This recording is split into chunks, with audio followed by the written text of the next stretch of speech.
Hey, welcome to Horns Up. I'm Animesh. And I'm Peter.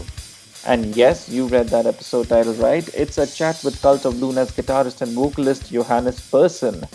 Fans of the band would know that they've got a new EP, The Raging River, that releases via the band's very own new label, Red Creek. Peter, now I read a comment that pegs Cult of Luna as the last hope for the modern post hardcore scene. Do you concur? I don't know. I mean, I don't want to be like one of those genre specific or being too strict on them. I don't know if Cult of Luna I would categorize as post hardcore. I mean, post metal would make sense to me, but with a band like theirs whose sound, constantly evolves, and you'd see it on their new release also, right? It's really tough to peg them under any subgenre, if I would say. Whatever it is, it's Cult of Luna. Now, fans of the band may also know that Johannes is not an easy interview. He does do a lot of press, and it's a challenge to make a chat with him worth his time. Did we manage to do that? Well, listen on and find out. Here we fucking go.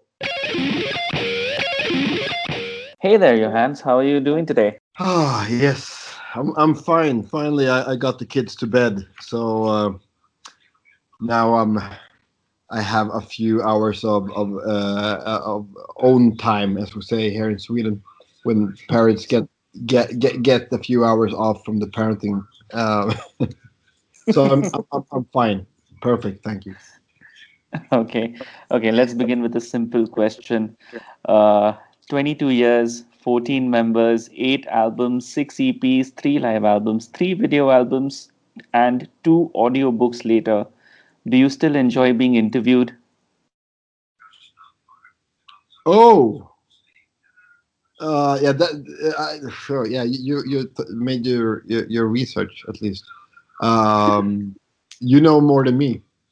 Well, yes and no, um, but it's no different from in the beginning of our career, because I do enjoy doing interviews when I'm not bored with them.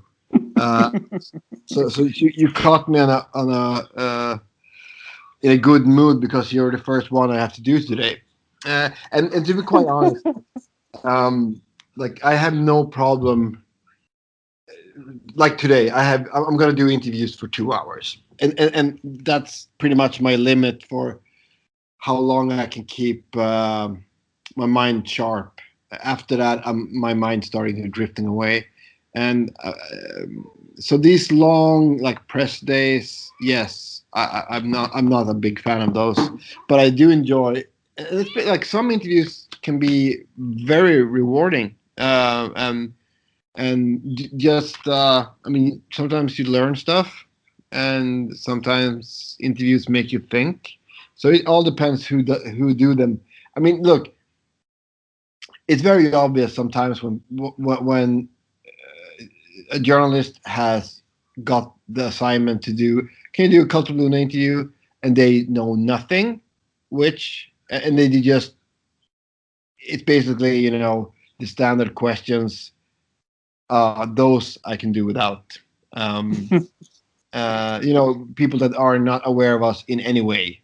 And like I'm not blaming them. I mean, Yeah, yeah, but they're not that fun to do. we'll try our best to keep it interesting. Well, yeah, I mean, and it's actually it's not that hard. Uh, just put in some effort into it. It's the first time for us, obviously, interviewing you, but is this a first for you, being interviewed by a couple of Indians? Yes, I was actually a bit surprised and well, pleasantly surprised. I have not. I don't think I ever done an interview with any Indian. Uh, well, any Indian media in any form or shape at all before. However, like I've started to hear a lot about. like that there is some kind of metal scene in India that there's some festivals and all that. I had some friends that went over and played. Um, so yeah, things are apparently happening there too, of course. Yes, they very much are. So no, that's a pleasant surprise. What can you tell me about what's going on in India right now? Oh, well, apart from the lockdown and getting started on vaccinations, Oh etc., yeah, etc., not not much musically. I mean, we've had our fair share of metal, etc., but yeah, it's weird. The metal scene as such, while it's growing in terms of listeners, it's not yeah, really growing in terms of live music or popularity. Anyways, we are here to yeah. talk about your EP. So, Peter, take it away. We'll try and stay away from the usual questions, but I must ask this about your new EP, The Raging River. On the third track, right, which is Inside of a Dream, it Yes. features the voice of Mark Lanigan of Screaming Trees. So, how did you get him to feature on the track? And if you could, what was that feeling like when you first heard his vocals on top of your music?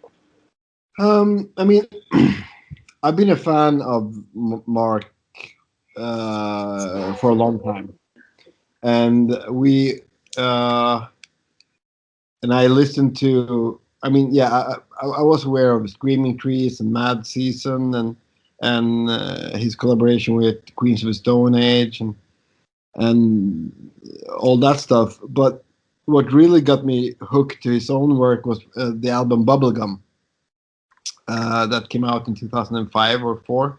Um, and I listened to that almost religiously. Um, and at that time, we were writing our own album, which would later end up being Somewhere Along the Highway. We had a song there that the working title was actually the Mark Lanigan song or the Lanigan song, and but we were, it was not even up for discussion to make a serious attempt to get him to do it. Um, and um, this song, that's now called Inside of a Dream, it was recorded during the Adontis to Fair session. And when we got back to when we started reworking the songs that would end up on the EP now, we talked about what kind of vocals that would fit um, on. It was just a normal discussion that we have on every song. What should we add? How should we arrange it? And I just said half jokingly, half a joke, half that's fun. Half serious, half fun, half joke, half serious. Uh, about maybe this is a song where Mark is going to sing finally after 15 years, and I just sent a text message to our manager and asked him if he knew anyone that you know work with Mark, and he knew his manager really well. So it was that boring kind of communication when managers talk to managers, and that's too boring to talk about. But after a while, he listened to the song, he agreed, and we got in direct contact with each other. And so he sent me an email. I can't. Well, and it took me a while to answer it. It took me maybe a week because I had a lot of things to do at that point, and I wanted to write a really good answer to him, thank him for doing it, um, and also asking him if he wanted to write the lyrics or if I should write the lyrics or if and I wrote some ideas of how I like my ideas of how to arrange the vocals, but I told him like you can do whatever you want, of course. And I got an answer really quick, and he said that yeah, I recorded the vocals the same day I got the track. I really enjoyed it. Unfortunately, I can't do any retakes because I've torn down the studio and moved from the house.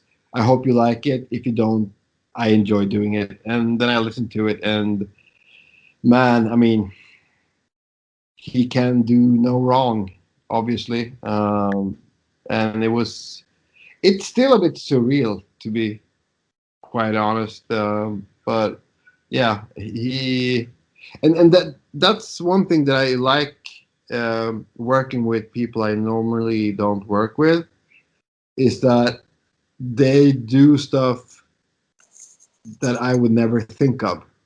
You know, Mm-hmm. and that's the good thing about doing a collaboration, is that you bring your own stuff into it. And it's the same thing. We did an album with Julie Christmas, and the same thing there. We wrote the music, and we had no control over how she would have done, or how she did the lyrics, and did the vocals.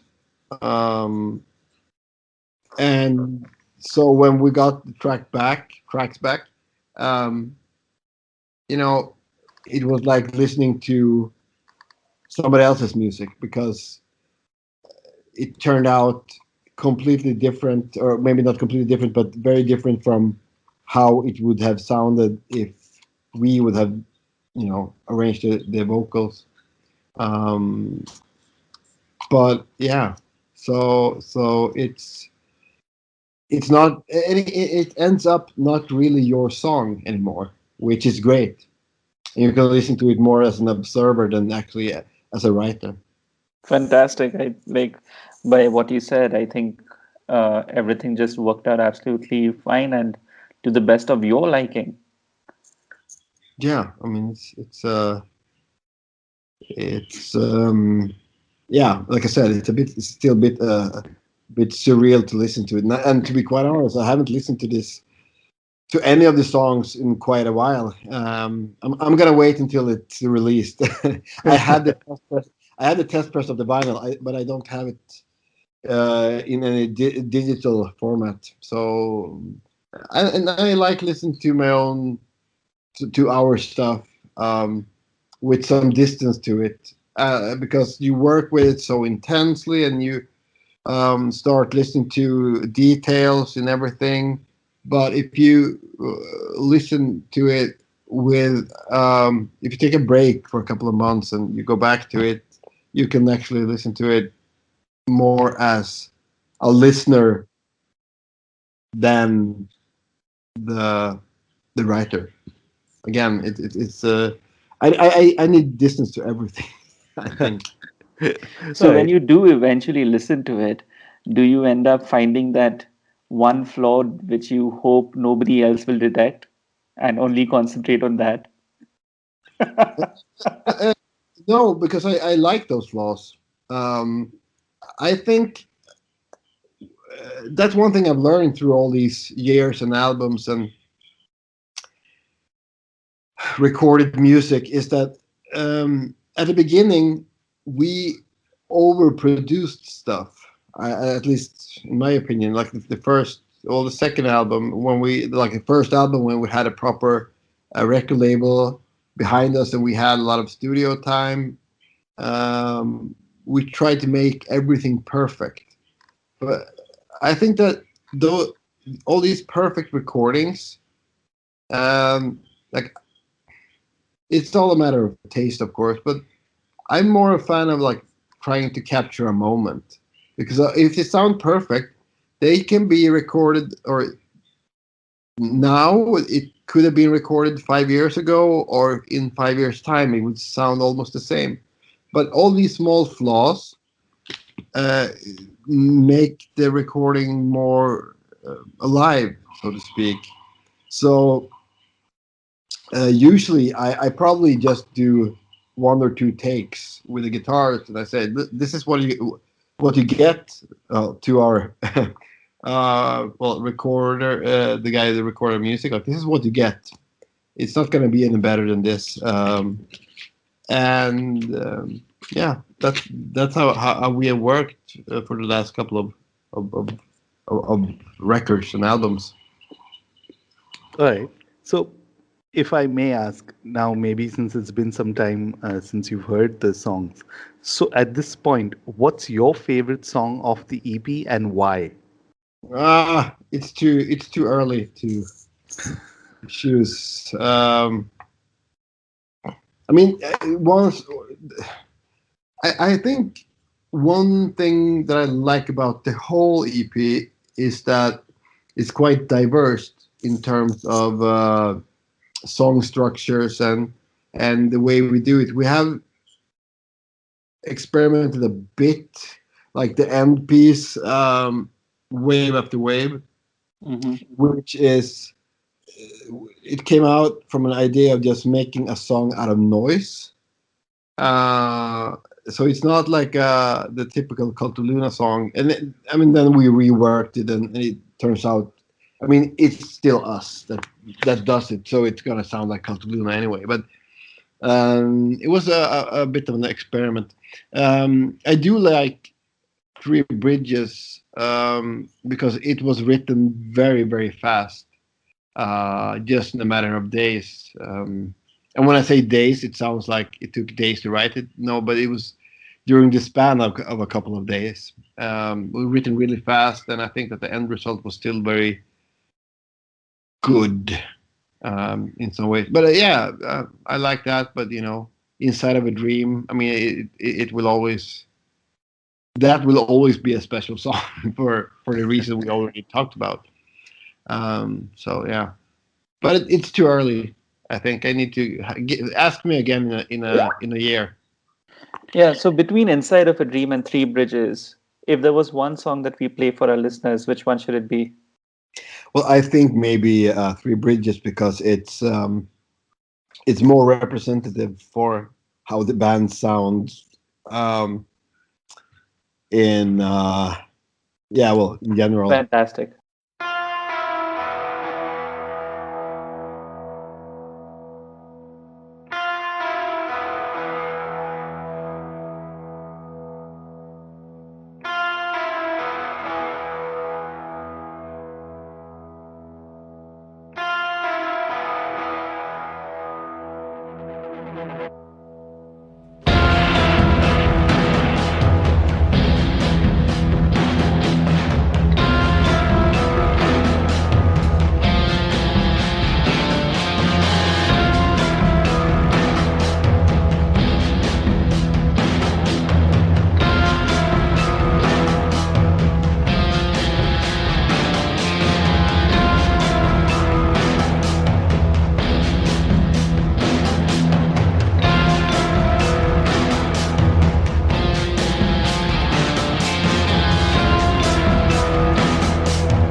So now let's talk a little bit about the other big talking point, your new label, Red Creek. Don't get me wrong here. Would the Raging River, your latest EP, exist if it wasn't for Red Creek, which is your newly created record label? And the reason for this question is because the press release and largely the communication around this EP talks more about Red Creek Records rather than the music itself. And even when talking about the music, the quote says that this EP feels more like a bridge. It's a midpoint that needs to be crossed so we can finish what we started with 2019, so Dawn to Remember. And I interpreted that as, hey, we've made this and it's now out of our system. And whoop de doo, we can launch our label with it. Here you go, listen to it. Is this a case of me being too narrow minded? There was a lot of question in that. No, this is how, if we try to connect, because you're not wrong, but you're not completely right. The thing is, we have talked about having a platform for ourselves for quite a while. We actually did we did release 2 7 inches and the book you Uh-huh. mentioned earlier on our own label. But the problem is with having our own label is that it takes a lot of time and effort to get it off the ground, and also a lot of knowledge which we obviously didn't have at the time. Um, and uh, and to reconnect this to the quote about how this EP feels like a bridge between where we are, or where we were with A Dawn to Fear and where we're going. It's basically because it's an ongoing process. It's not like the previous albums where we always based that around, like every album have had its own narrative or a story that we have wanted to tell, and we have based our writing, our like recording, the production, the arrangement, the artwork, everything around the theme, um, up until the Dawn to Fair, when we kind of started working more intuitively. And most of these songs that you hear on this EP, they were already, I wouldn't say finished because that was the problem, but they were very close to being finished when we recorded A Dawn to Fair. But sometimes when you start working in the studio, you feel that some songs they haven't really lived up to their full potential, and they need to be reworked in order to work at all. So we had all these. I mean, we wrote a lot of music and we recorded a lot of music, Mm-hmm. and they were all just lying around waiting for us to come back to them, and we were still like writing new stuff. So I would say if it wasn't for the involuntary break that we got with Mm-hmm. current situation we're in, when we had to cancel like everything in the summer and the tours that we had planned, it gave us time. It gave us time to do all these things we need to do in order to create a label. And it gave us time to go back and like rewrite the songs. So they're all part of. I mean, it was two plans that coincided thanks to the extra time that we got. That's basically it. Cool, makes sense. Okay, the Red Creek website chooses to sort artists alphabetically, but at the moment there's only Cult of Luna on that page. Yeah. So, how does a band get to be a part of the Red Creek roster? What are you looking for?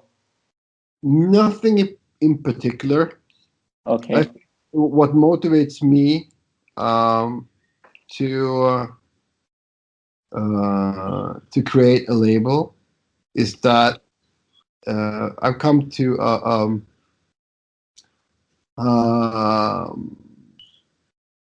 a point where I feel like I really want to help other artists that don't get the recognition that they deserve.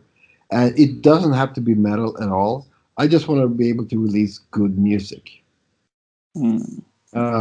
good music that I enjoy myself, and that I think and I hope that other people will enjoy. Um, and it's basically like it will be hopefully a home for artists that will get and as we have come from that side of the music industry, we would like it should be a home for artists where we have an artist perspective. This will not be a company that we will be financially dependent on. So we hopefully will be able to provide better deals, like financially, um, with the artists that we work with. Um, I just we will see. I mean, we have people have provided us with demos, and we're not really there yet to sign other bands just yet. We have a couple of releases that will be that is planned for 2021, which will be safer, releases that we know there is. Well, that will be that we will not lose money on. So the plan is Okay. to build up some kind of a financial um, backing so we can afford to lose money or just afford to take chances, for example. Cool. That's one thing I've learned that you need a whole lot of money to get a a label going. So we're happy that we have a band like Cult of Luna that actually we know that going to help us out with the finance for maybe the next couple of releases.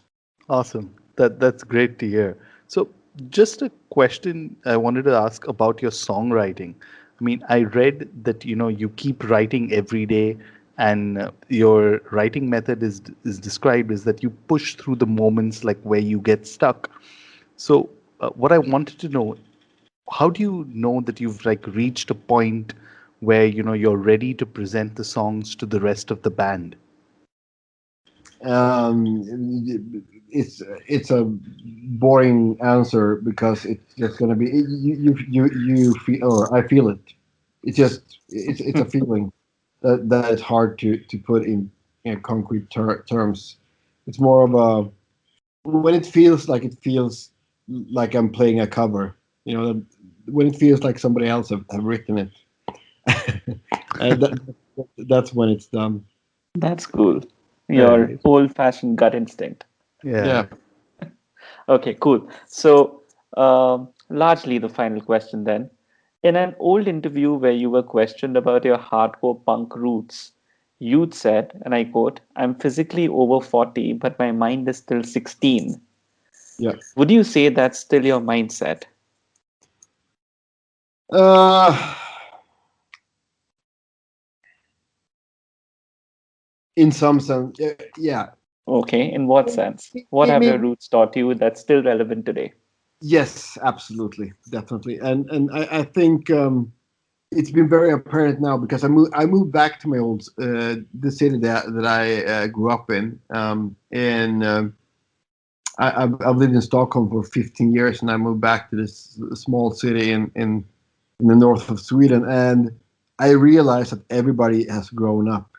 They're all adults. I'm not. At least that's how it feels.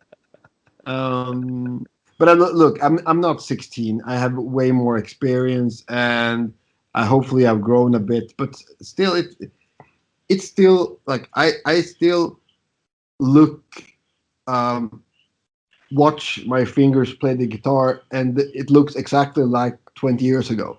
I had the same feeling exactly like 20 years ago. It's just that um, hopefully I will be young until I die, at least mentally. And that Don't was we all? and that was a reference to the 7 Seconds song. Yeah. uh, yeah. Right. So, before we let you go, I mean, considering that you'll keep writing so much, I must ask, what's next for Cult of Luna? I mean, I'm very curious to know, have you already start working on your next full-length album? We'll see. I mean, I write all the time. That's the only answer I can give. And look, I'm not the only songwriter in the band. So we are fortunate to have a lot of talented musicians and writers in the band, and um, so yeah, hopefully. But I don't know. You don't know until you know, right? Yeah. Um, yeah, but we have a tour coming up in October. Hopefully, Yeah. Hopefully. yeah. You never know, but that's the plan. And if that doesn't happen, we'll tour at some other point. But until then, we're gonna keep writing and keep doing stuff and keep hanging out as friends. That's the best answer I can give. Awesome. Fantastic. Awesome. Thank you so much for your time, Johan. I hope we kept it interesting for you. Yes, actually was, and you were lucky to be yeah. I've done 2 interviews a day, but that was a couple of hours ago, so I'm still fresh in my head. I hope. Awesome. Awesome. All right. Excellent. Thank you. Bye bye. All right. Horns Okay. up. Bye. Bye. Pushing 40 but staying 16 mentally. Would you ascribe to that thought, Peter? Something to live by? Yeah, that's definitely something I would want to live by, man. I mean, who doesn't want to live as a 16-year-old, diving headfirst into metal? And I don't know. That's kind of, for me at least, 16 is one of those years I'll always look fondly upon, because that's when I kind of dove headfirst into extreme metal. And hey, here I am 2 decades later, still in love with the subgenre as much as I can. I'd actually like to have my experience and my current pattern of thought, etc., but with the energy of me at 16. Anyways, what about all of you, dear listeners? Let us know. You know where to find us. It's www.hornsupport.com or on the Twitter machine at hornsupport. I'm Erasmo Annie, And I'm at Trend Crusher. and this is Horns Up. Horns up, guys.